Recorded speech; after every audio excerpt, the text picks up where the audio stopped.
20 नवंबर 1979 Islamic holy city मक्का में दुनिया भर के लोग उम्रा करने आए हुए थे। सुबह के लगभग 5 बज रहे थे और हज़ारों लोग फजर की नमाज पढ़ने मस्जिदुल हरम में इकट्ठा होते हैं। अचानक भीड़ का फ़ायदा उठाते हुए कुछ 400 से 500 मिलिटेंट्स भी मस्जिद के अंदर घुस जाते हैं। वो मिलिटेंट्स सिक्योरिटी फोर्सेस को मारकर मस्जिद के गेट्स अंदर से लॉक कर देते हैं और वहां उम्रा करने आए बेकसूर लोगों को हॉस्टेज बना लेते हैं। इन खूंखार मिलिटेंट्स के हथियारों में शामिल होते हैं assault rifles, AK-47, pistols, light machine guns, heavy machine guns और RPG जैसे खतरनाक हथियार। अब आपके दिमाग में भी कई सारे सवाल आ रहे होंगे कि कौन है ये मिलिटेंट्स और लोगों को हॉस्टेज बनाकर उन्हें क्या मिलने वाला है और कैसे वो इतने खतरनाक हथियार मस्जिदुल हरम के अंदर ले जा सकते हैं। तो चलिए इन सारे सवालों को हम एड्रेस करते हैं आज के इस वीडियो में।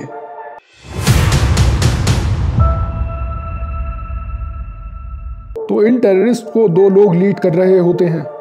पहला है जुहैमान अल-उतैबी, जो कि एक फॉर्मर सऊदी नेशनल गार्ड का मेंबर होता है, और दूसरा है मोहम्मद अब्दुल्ला अल-कहतानी, जो अपने आप को इमाम मेहंदी प्रोक्लेम कर देता है। इस्लाम के अकॉर्डिंग इमाम मेहंदी एक मसीहा को कहते हैं जो डूम्सडे यानी क़यामत से पहले आएंगे और अत्याचार और झूठ के खिलाफ लड़ेंगे। जुहैमान अल-उतैबी और मोहम्मद अब्दुल्ला अल-कहतानी का मानना था कि उस समय की सऊदी गवर्नमेंट यूनाइटेड स्टेट्स और वेस्टर्न कंट्रीज़ की पपेट गवर्नमेंट है और ये उनकी रेडिकल इस्लामिक आइडियोलॉजी के बिल्कुल खिलाफ है। ये टेररिस्ट उस समय की सऊदी गवर्नमेंट को ओवरथ्रो करके सऊदी अरब से ही नहीं बल्कि पूरे मिडिल ईस्ट से वेस्टर्न इन्फ्लुएंस को ख़त्म करना चाहते थे। कुछ आतंकवादी मस्जिद की मीनारों और छतों पर स्नाइपर से पोजीशन ले लेते हैं, जिसकी वजह से सऊदी मिलिट्री यूनिट्स के लिए उनसे निपटना काफ़ी चैलेंजिंग हो जाता है। ऊपर से सऊदी अथॉरिटीज़ के ऊपर इस्लामिक स्कॉलर्स का इंटेंस प्रेशर होता है कि मस्जिद और खाने काबा के पास किसी भी तरह की एयर स्ट्राइक या ग्राउंड मिलिट्री ऑपरेशन नहीं होना चाहिए। लेकिन मिलिट्री ऑपरेशन के अलावा हॉस्टेजेस को बचाने का कोई और रास्ता भी नहीं था, क्योंकि टेररिस्ट किसी भी तरह की बातचीत और कंसेशन के लिए बिल्कुल भी तैयार नहीं थे। अब सऊदी गवर्नमेंट के सामने 2 बड़े चैलेंजेस होते हैं। पहला चैलेंज, उन्हें सैक्रेड मस्जिदुल हरम और खाने काबा को बिना नुकसान पहुंचाए सारे हॉस्टेजेस को सही सलामत बाहर निकालना था, और दूसरा उन सारे टेररिस्ट को जल्द से जल्द एलिमिनेट करना। इतनी चैलेंजिंग सिचुएशन को देखते हुए उस समय के सऊदी किंग खालिद बिन अब्दुल अजीज़ इस्लामिक स्कॉलर्स से नेगोशिएशंस करके एक फतवा इशू करवाते हैं, जिसमें स्कॉलर्स और उलेमा मस्जिद परिसर में मिलिट्री एक्शन की परमिशन दे देते हैं। लेकिन उनकी प्रॉब्लम यहाँ भी ख़त्म नहीं होती, क्योंकि सऊदी नेशनल गार्ड्स इतने एक्सपर्ट नहीं थे जो कि बिना किसी मदद के उन हथियारबंद आतंकियों का मुकाबला करते। ऐसे में एंट्री होती है USA और फ्रांस की। सऊदी अरब की रिक्वेस्ट पर USA और फ्रांस उनकी मदद करने को तैयार हो जाते हैं। अमेरिका अपनी इंटेलिजेंस एजेंसी CIA को काम पर लगाता है और सऊदी अरब की इनडायरेक्टली हेल्प करता है, जबकि फ्रांस डायरेक्ट एक्शन के लिए तैयार हो जाता है। फ्रांस की स्पेशल फोर्सेस सऊदी अरब आ जाती हैं।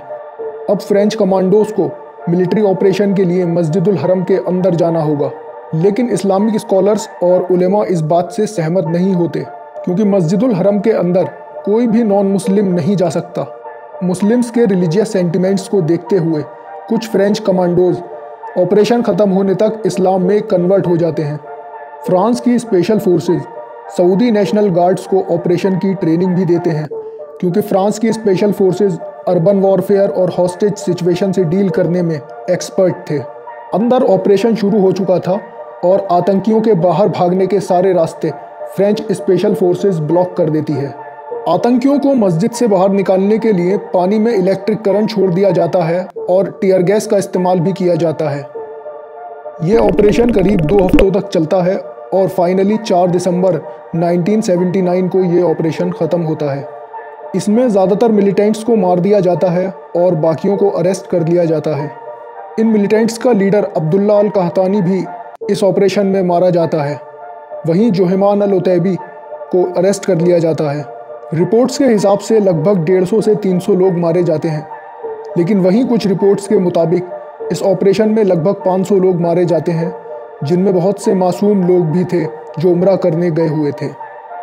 अब एक अहम सवाल यहाँ बचता है कि आतंकी कैसे सिक्योरिटी फोर्सेस को चकमा देकर मस्जिद में इतने एडवांस वेपन्स ले जाते हैं। एक्सपर्ट्स की माने तो ये आतंकी सारे हथियार कॉफिन्स यानी ताबूतों में लेकर जाते हैं, क्योंकि कॉफिन एक ऐसी चीज़ है जिसकी चेकिंग करने का किसी ने सोचा भी नहीं होगा। वहीं कुछ एक्सपर्ट्स कहते हैं कि आतंकियों ने कई दिन पहले से ही मस्जिद के अंदर थोड़े थोड़े हथियार इकट्ठा करना शुरू कर दिए थे। ऑपरेशन के बाद सारे मिलिटेंट्स को ट्रायल पर रखा जाता है, जिसके बाद उन्हें डेथ सेंटेंस दे दिया जाता है। 9 जनवरी 1980 को इन आतंकियों के लीडर जुहैमान अल-उतैबी का सिर बीच चौराहे पर काट दिया जाता है, और इसी तरह ये इनफेमस इंसिडेंट भी काले दाग की तरह इतिहास के पन्नों में दर्ज हो जाता है।